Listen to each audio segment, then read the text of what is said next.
നമ്മളിന്ന് പരിചയപ്പെടാൻ പോകുന്ന ഒരു ജനറൽ സർവീസിന് വന്ന ഒരു 14-15 ബോസ് വണ്ടിയുടെ ഒരു കംപ്ലൈൻ്റ് ആണ് നമുക്കിപ്പോൾ കിട്ടിയേക്കുന്നത്. നമുക്ക് ആ കംപ്ലൈൻറ്റ് ഒന്ന് കണ്ടു നോക്കാം എന്താണെന്നുള്ളത്.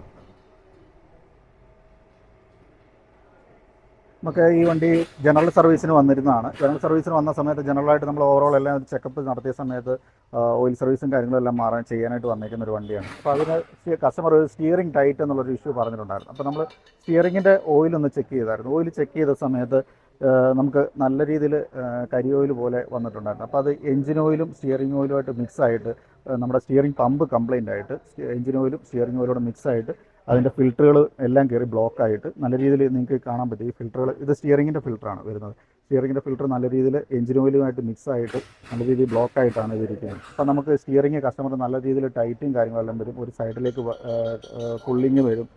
സ്റ്റിയറിംഗ് സൈഡ് പുള്ളിങ്ങും കംപ്ലൈൻറ്റും കാര്യങ്ങളെല്ലാം വരും. അപ്പോൾ നമുക്കിതിനെ ചെയ്യാൻ പറ്റുന്നത് ഇത് നിങ്ങൾ കാഷ്വലായിട്ട് ഒന്ന് ജനറൽ ചെക്കപ്പ് ചെയ്യുന്ന സമയത്ത് നിങ്ങൾ സ്റ്റിയറിംഗ് ഓയിൽ കൂളൻ്റ് അങ്ങനെയുള്ള കാര്യങ്ങളെല്ലാം ഒന്ന് ജനറൽ ചെക്കപ്പ് ചെയ്യുകയാണെങ്കിൽ നമുക്കിതിൻ്റെ ഒരു കംപ്ലൈൻറ്റ് അന്നേരം തന്നെ ഐഡൻറ്റിഫൈ ചെയ്യാൻ പറ്റുന്നതായിരിക്കും. ഇപ്പോൾ നമ്മളിതിനെ ഐഡൻറ്റിഫിക്കേഷൻ ചെയ്യുന്നത് ഇതിൻ്റെ സ്റ്റിയറിംഗ് പമ്പ് നിങ്ങൾക്കിത് കാണാൻ പറ്റും. ഇതാണ് സ്റ്റിയറിംഗ് പമ്പ് വരുന്നത്. സ്റ്റിയറിംഗ് പമ്പ് ഇത് ചേഞ്ച് ചെയ്യാനാണ് ഓപ്ഷൻ ഉള്ളത്. ചേഞ്ച് ചെയ്തിട്ട് നമ്മൾ പുതിയ സ്റ്റിയറിംഗ് ഓയിൽ ഒഴിച്ച് സ്റ്റിയറിംഗ് ഫിൽറ്റർ മാറി കഴിയുമ്പോൾ കസ്റ്റമറിൻ്റെ ആ ഒരു ടൈറ്റ് ഫീലും കാര്യങ്ങളെല്ലാം ഓക്കെ ആയിരിക്കുന്നതായിരിക്കും.